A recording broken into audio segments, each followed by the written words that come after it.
Good morning, everybody. It is Wednesday, September 7th, 5:41 a.m. Central as I speak here. December corn futures up 5 cents at 6.81. November soybeans down 2.25 at 13.96.5. December Chicago wheat up 32.5 cents at 8.49.5. December Kansas City wheat up 28.5 at 9.10.5. December spring wheat up 22.25 at 9.12. If you guys are listening on the podcast, appreciate it as always. Do me a favor and leave me a review on that Apple Podcast app in particular. I could always use some more reviews there. If you're watching on YouTube, guys, subscribe to the channel. Hit the like button, leave me a comment, give me a crop update. If you have any thoughts, opinions on what I say here, drop it in the comments. All of those things will help YouTube to help me grow this channel. Very much appreciated. If you'd like some additional information from me, go to my website, www.standardgrain.com. Check out my premium subscription service today. I send my premium subscribers a ton of information every single business day. Morning email goes out about 5:30 a.m. Central. In that email, you'll see every overnight headline you need to be aware of, charts, graphics, weather information. My daily subscriber-only videos are part of this deal.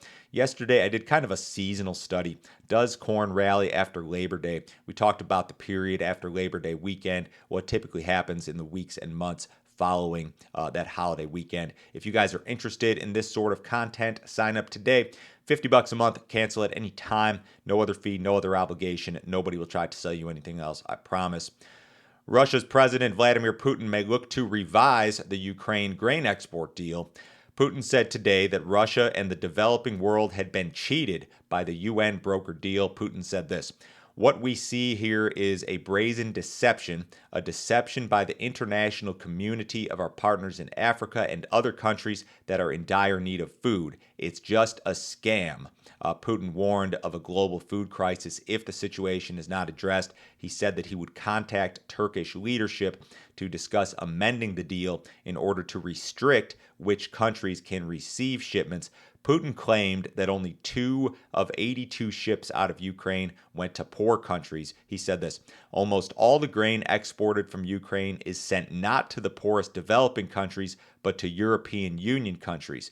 So this is a friendly factor in regard to the corn and wheat market this morning. I would venture to say this is probably why we've got sharp gains in wheat prices. I don't know if Putin's statistics here, the 2 of 82 ships, I don't know if that's even remotely accurate. And honestly, I don't think it matters. I think all that matters is his sentiment here. He's got a lot of power. If he wants to restrict this deal or change this deal in some way, shape, or form, he can do it. And we kind of knew the whole time when it came to this export deal that Putin kind of behind the scenes was still in control here. So if he wants to do something to restrict this deal, he definitely could, and that is considered to be a friendly factor in regard to the markets here this morning. Maybe on that same note or similar note, Putin and China's President Xi will meet later this month. This would be the first meeting between those two leaders since Russia's invasion of Ukraine back in February. Russia's ambassador to China said this: "We are planning a serious, full-fledged meeting of our leaders with a detailed agenda, which we are now, in fact, working on with our Chinese partners." So in regard to this China-Ukraine situation, China has very much sought to be a neutral party when it comes to that conflict, the West, all of that stuff. Beijing, China, they've not really criticized Russia in any way, shape, or form. They haven't imposed any sort of sanctions on Russia. They haven't really supported Russia either. They've just kind of been neutral, or they have sought to be neutral. So you've got all sorts of geopolitical tensions here. I mean, Russia, Ukraine, you throw Taiwan and China in the mix. Now you've got Russia and China meeting. The United States is involved in this, given that visit from Nancy Pelosi to Taiwan that China wasn't happy about. So a lot of things going on here geopolitically. Let's get into the crop ratings. U.S. corn conditions still below average, but unchanged on the week. 54% good to excellent. That was unchanged from last week, below the 61% average. You've got some states rated 65% good to excellent or better in regard to corn. Only Iowa, Illinois, Wisconsin, and Michigan. States rated 40% or 40% good to excellent or worse in regard to corn: Colorado, Nebraska, Kansas, Texas, Kentucky, Tennessee, and North Carolina. Those are your poorer states in regard to corn conditions. The crop is 15% mature nationally versus 8 last week, just behind the 18% average. Soybean conditions also unchanged on the week, still below average, 57% good to excellent. That's unchanged on the week, below the 61% average. States with the good to excellent rating of 65% or better in soybeans are Iowa, Illinois, Wisconsin, and Michigan.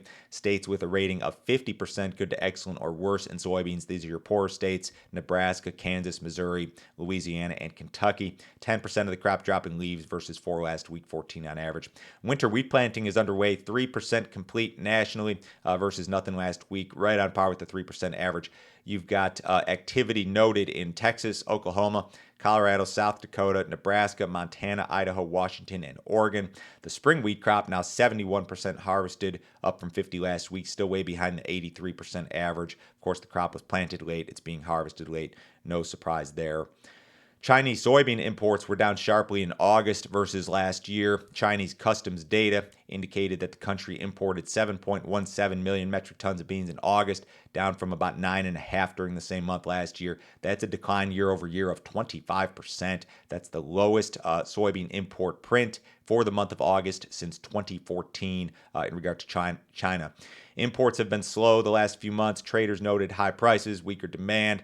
Chinese crude oil imports in August were also down about 9.5% versus the same month last year. They had some outages at their state-run refineries along with weaker margins. So if you're a big bear in the soybean market, you're envisioning a scenario in which Chinese demand is reduced and Brazil has just a monster crop. And both of those things are possible. I don't know if they're probable, but that's what, if you are a bear in the soybean market, and they're hard to find, but if that's your stance, you're probably betting on reduced Chinese demand along with a very big Brazilian soybean crop. Also in the news, this was printed in Bloomberg just yesterday.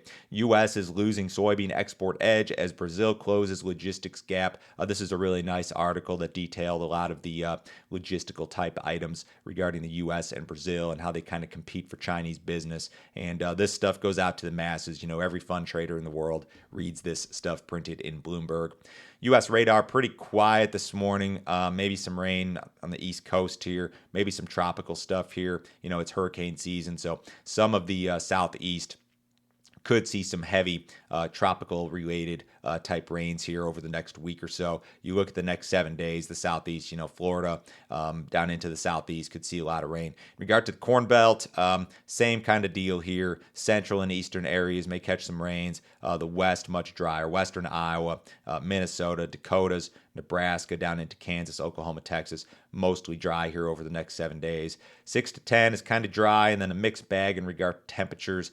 I'm not seeing any frost threat for the Corn Belt. Some areas of Colorado, Wyoming, Montana, and Idaho could see temps in the upper 20s by, say, third week of September, according to this morning's GFS run. I don't know if I'd have a ton of confidence in that, but again, not any frost risk that I'm seeing here in regard to the Corn Belt.